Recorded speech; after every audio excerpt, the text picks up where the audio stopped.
السلام علیکم ویورز، کیسے ہیں آپ سب لوگ؟ انفوسوبیا میں ایک بار پھر آپ سب کا خوش آمدید۔ ایمان کی خاطر اپنی جان قربان کر دینے والی ایک دلیر خاتون جس نے موسیٰ علیہ السلام کی پرورش کی اور بچپن میں انہیں فرعون کے ظلم و ستم سے بچایا، لیکن جب اس خاتون نے اللہ پر ایمان لایا تو فرعون نے اس کے ساتھ کیا سلوک کیا، اور ایسا کیا ہوا کہ اس خاتون کو دنیا کی عظیم ترین عورت کا لقب دیا گیا۔ فرعون مصر کا ایک ظالم و جابر بادشاہ تھا۔ اس نے مصر میں آباد قوم بنی اسرائیل کو غلام بنا رکھا تھا اور ان پر ظلم کے پہاڑ توڑتا تھا۔ فرعون نہایت ہی مغرور بادشاہ تھا اور خود کو لوگوں کا خدا اور رازق کہلواتا تھا، لیکن کسی میں بھی اتنی جرأت نہ تھی کہ فرعون کی مخالفت کر سکے۔ لہٰذا اللہ نے فرعون کے خاتمے کا ارادہ کیا تو بنی اسرائیل میں حضرت موسیٰ علیہ السلام کی پیدائش ہوئی۔ جب موسیٰ علیہ السلام کی پیدائش ہوئی تو ان دنوں فرعون نے اپنے سپاہیوں کو یہ حکم دے رکھا تھا کہ بنی اسرائیل میں جو لڑکا بھی پیدا ہو اسے قتل کر دیا جائے۔ لہٰذا اس مصیبت و آفت کے دور میں مجبوراً موسیٰ علیہ السلام کی والدہ نے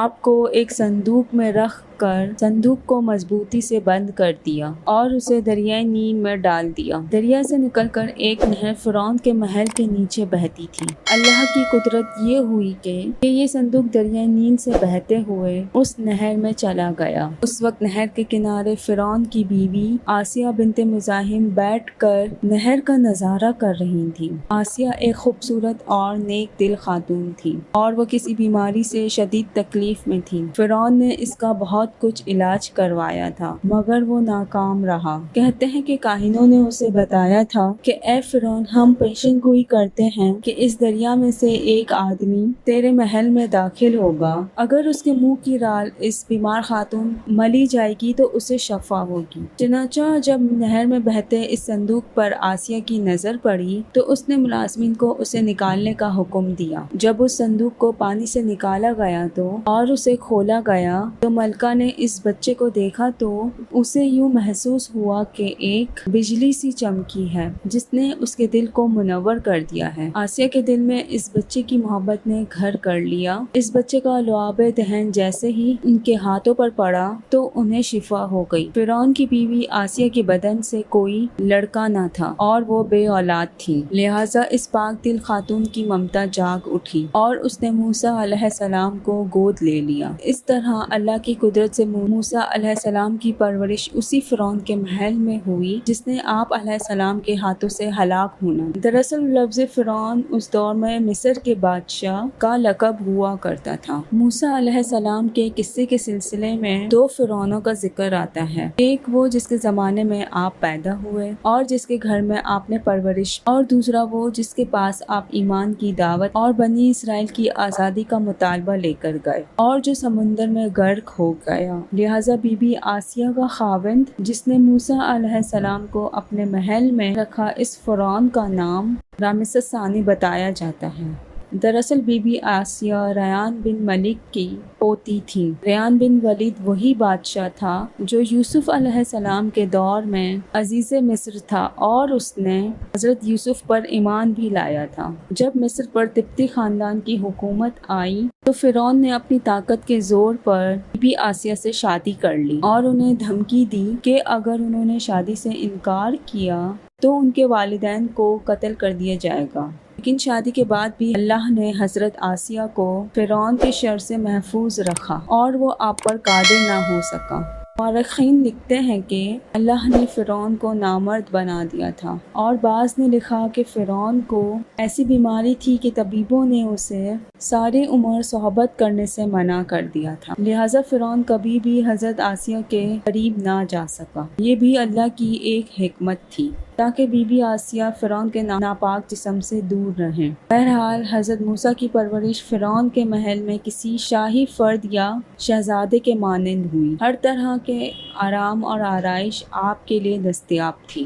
لیکن قبطیوں کے درمیان زندگی گزارنے کے باوجود موسیٰ علیہ السلام فطری طور پر ان سے مختلف کردار کے مالک تھے۔ حضرت موسیٰ فرعون کے غرور اور تکبر اور خدائی کے دعووں کو ناپسند کرتے تھے اور ہمیشہ توحید کے متعلق واضح بات کیا کرتے تھے جو فرعون اور اس کے درباریوں کو ناگوار گزرتی تھی۔ بہت جلد وہ وقت بھی آ گیا جب اللہ نے حضرت موسیٰ علیہ السلام کو نبوت عطا کی اور آپ فرعون کے دربار میں اسلام کی دعوت لے کر تشریف لائے۔ اس وقت فرعون کے کہنے پر جادوگروں اور موسیٰ علیہ السلام کے درمیان سحر کا مقابلہ ہوا، جس میں حضرت موسیٰ علیہ السلام کی عصا حقیقی سانپ میں تبدیل ہو گئی اور جادوگروں پر حق واضح ہو گیا کہ یہ اللہ کے سچے رسول ہیں جنہیں ہماری ہدایت کے لیے بھیجا گیا ہے، جبکہ فرعون اپنے انا اور غرور پر قائم رہا اور موسیٰ علیہ السلام کی دعوت کا انکار کر دیا۔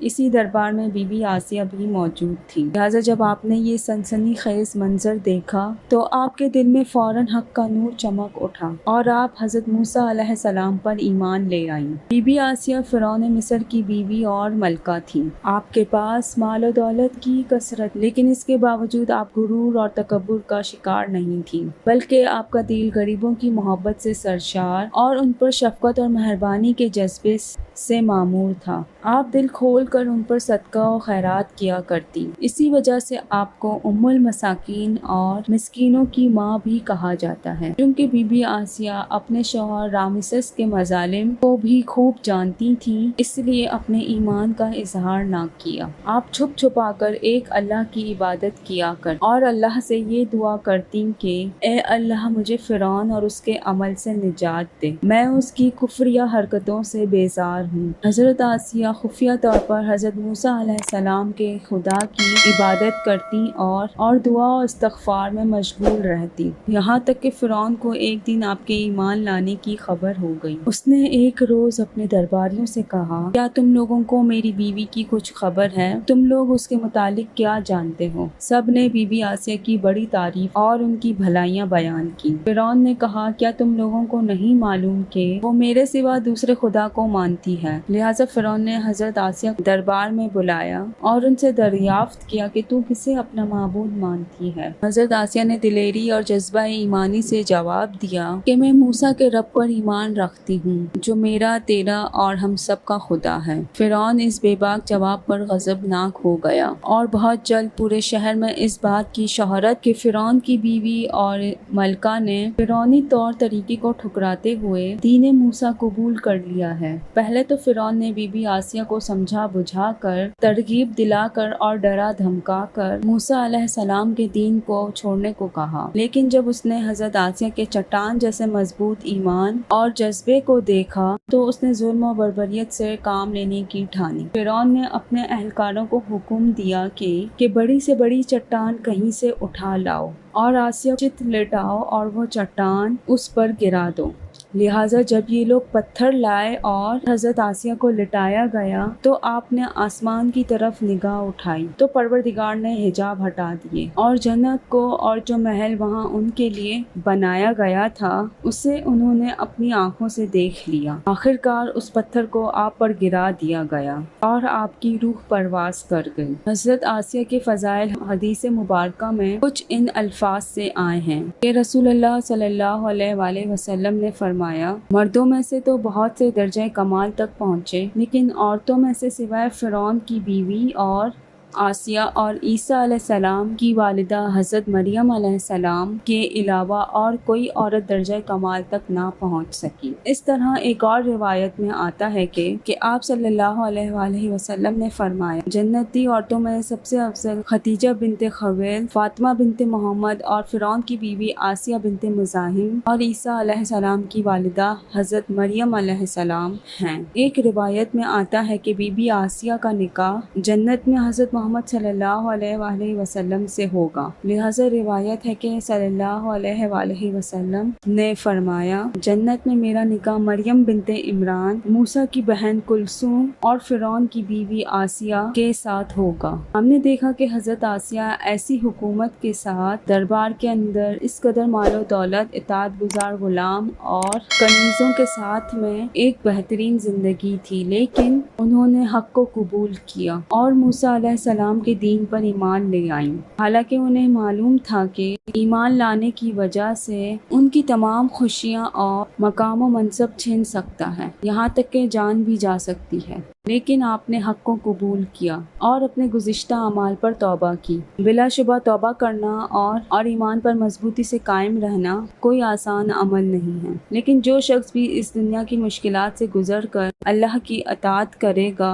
اور انسانوں کے بجائے اللہ سے ڈرے گا تو آخرت میں اس کے لیے بہترین لافانی زندگی ہے۔ امید کرتی ہوں آپ کو آج کی یہ ویڈیو پسند آئی ہوگی۔